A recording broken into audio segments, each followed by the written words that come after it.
गणेशाय नमः। ओम श्री परमात्मने नमः। तीसरा अध्याय।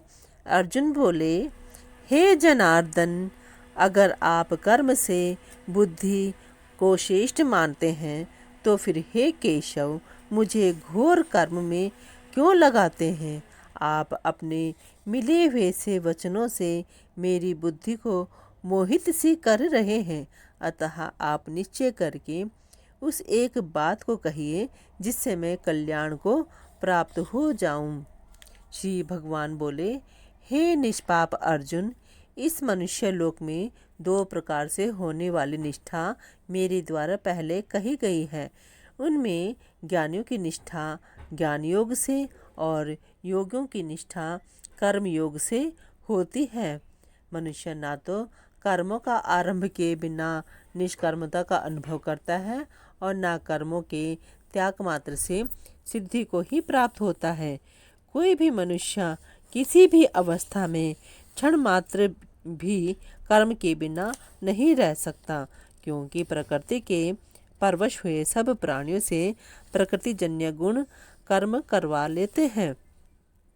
जो कर्मेंद्रियों संपूर्ण इंद्रियों को हठ पूर्वक रोक कर मन से इंद्रियों के विषयों का चिंतन करते हुए बैठता है, वह मूढ़ बुद्धि वाला मनुष्य मिथ्याचारी, मिथ्या आचरण करने वाला कहा जाता है। परंतु हे अर्जुन, जो मनुष्य मन से इंद्रियों पर नियंत्रण करके आसक्ति रहित होकर निष्काम भाव से कर्मेंद्रियों समस्त इंद्रियों के द्वारा कर्म योग का आचरण करता है, वही श्रेष्ठ है। तू शास्त्र विधि से नियत किए हुए कर्तव्य कर्म कर, क्योंकि कर्म ना करने की अपेक्षा कर्म करना श्रेष्ठ है, तथा कर्म ना करने से तेरा शरीर निर्वाह भी सिद्ध नहीं होगा। यज्ञ कर्तव्य पालन के लिए किए जाने वाले कर्मों से अत्यंत अपने लिए किए जाने वाले कर्मों में लगा हुआ यह मनुष्य समुदाय कर्मों से बंधता है। इसलिए हे कुंती नंदन, तू आसक्ति रहित होकर उस यज्ञ के लिए ही कर्तव्य कर्म कर। प्रजापति ब्रह्मा जी ने सृष्टि के आदि काल में कर्तव्य कर्मों के विधान सहित प्रजा मनुष्य आदि की रचना करके उनसे प्रधानतया मनुष्यों से कहा कि तुम लोग इस कर्तव्य के द्वारा सबकी वृद्धि करो, और यह कर्तव्य कर्म रूप यज्ञ तुम लोगों को कर्तव्य पालन की आवश्यक सामग्री प्रदान करने वाला हो। इस अपने कर्तव्य कर्म के द्वारा तुम लोग देवताओं को उन्नत करो, और वे देवता लोग अपने कर्तव्य के द्वारा तुम लोगों को उन्नत करें। इस प्रकार एक दूसरे को उन्नत करते हुए तुम लोग परम कल्याण को प्राप्त हो जाओगे।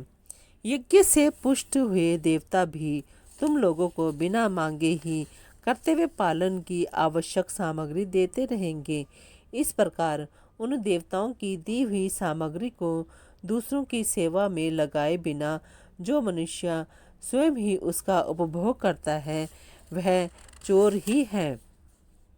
यज्ञ शेष योग का अनुभव करने वाले श्रेष्ठ मनुष्य संपूर्ण पापों से मुक्त हो जाते हैं, परंतु जो केवल अपने लिए ही पकाते अर्थात सब कर्म करते हैं, वे पापी लोग तो पाप का ही भक्षण करते हैं।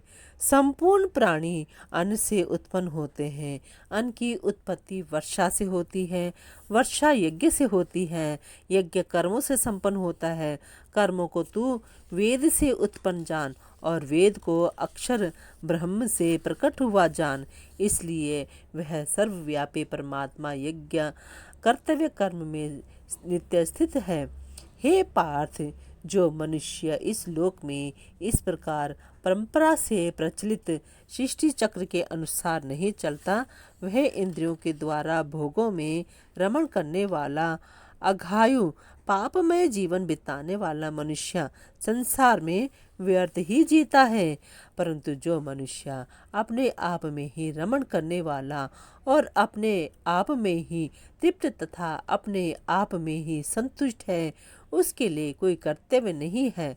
उस कर्म योग से सिद्ध हुए महापुरुष का इस संसार में ना तो कर्म करने से कोई प्रयोजन रहता है और ना कर्म न करने से ही कोई प्रयोजन रहता है, तथा संपूर्ण प्राणियों में किसी भी प्राणी के साथ इसका किंचन मात्र भी स्वार्थ का संबंध नहीं रहता। इसलिए तू निरंतर आसक्ति रहित होकर कर्तव्य कर्म का भली भांति आचरण कर, क्योंकि आसक्ति रहित होकर कर्म करता हुआ मनुष्य परमात्मा को प्राप्त हो जाता है। राजा जनक जैसे अनेक महापुरुष भी कर्म योग के द्वारा ही परम सिद्धि को प्राप्त हुए थे। इसलिए लोक संग्रह को देखते हुए भी तू निष्काम भाव से कर्म करने के ही योग्य है, अर्थात अवश्य करना चाहिए। श्रेष्ठ मनुष्य जो जो आचरण करता है दूसरे मनुष्य वैसा ही आचरण करते हैं। वह जो कुछ प्रमाण कर देता है दूसरे मनुष्य उसी के अनुसार आचरण करते हैं। हे पार्थ, मुझे तीनों लोकों में ना तो कुछ कर्तव्य है और ना कोई प्राप्त करने योग्य वस्तु अप्राप्त है, फिर भी मैं कर्तव्य कर्म में ही लगा रहता हूँ। क्योंकि हे पार्थ, अगर मैं किसी समय सावधान होकर कर्तव्य कर्म ना करूँ तो बड़ी हानि हो जाए, क्योंकि मनुष्य सब प्रकार से मेरे ही मार्ग का अनुसरण करते हैं।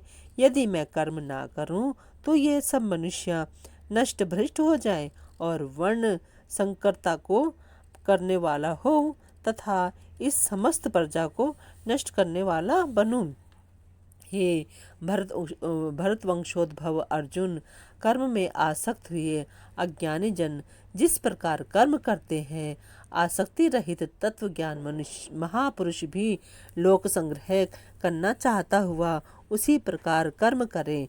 सावधान तत्व के महापुरुष कर्मों में आसक्ति वाले अज्ञानी मनुष्यों की बुद्धि में भ्रम उत्पन्न न करे, प्रत्युत स्वयं समस्त कर्मों को अच्छी तरह से करता हुआ उनसे भी वैसे ही करवाए।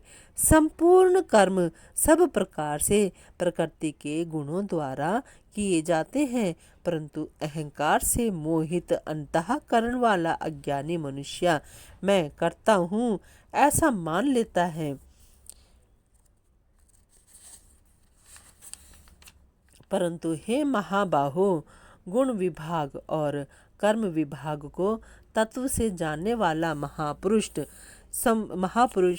संपूर्ण गुण ही गुणों में बरत रहे हैं ऐसा मानकर उनमें आसक्त नहीं होता।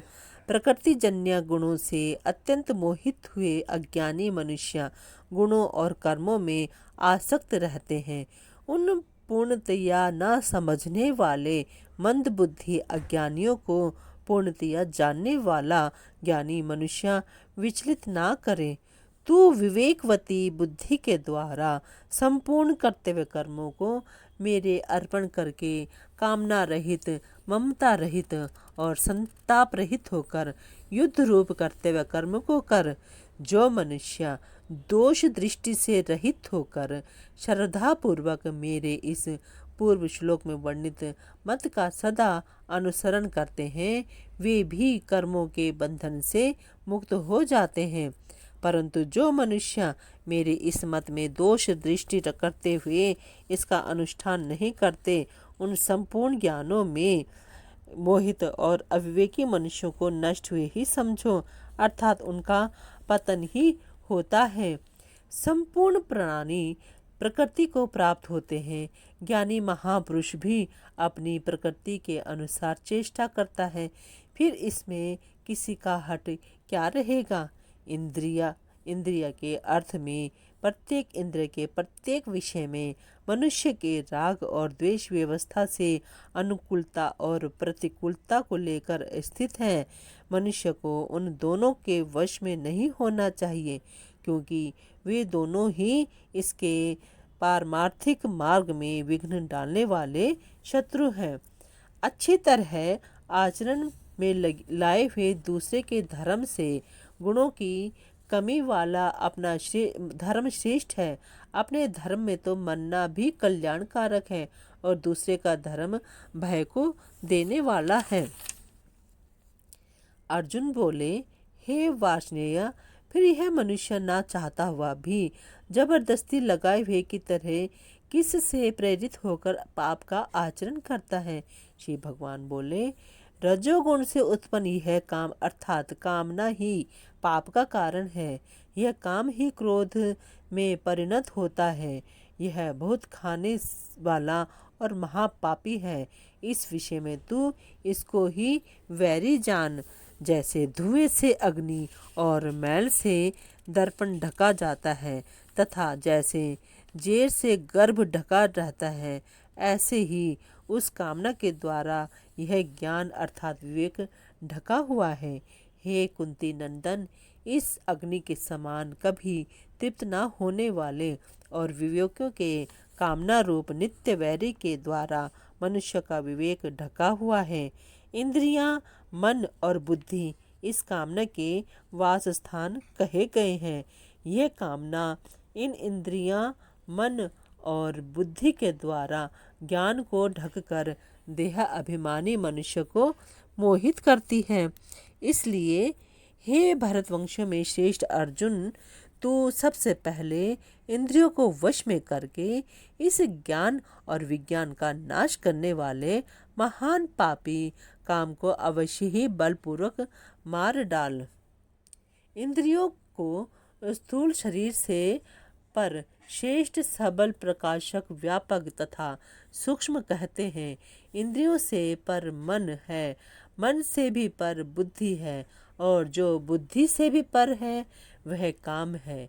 इस तरह बुद्धि से पर काम को जानकर अपने द्वारा अपने आप को वश में करके हे महाबाहो, तू इस काम रूप दुर्जय शत्रु को मार डाल।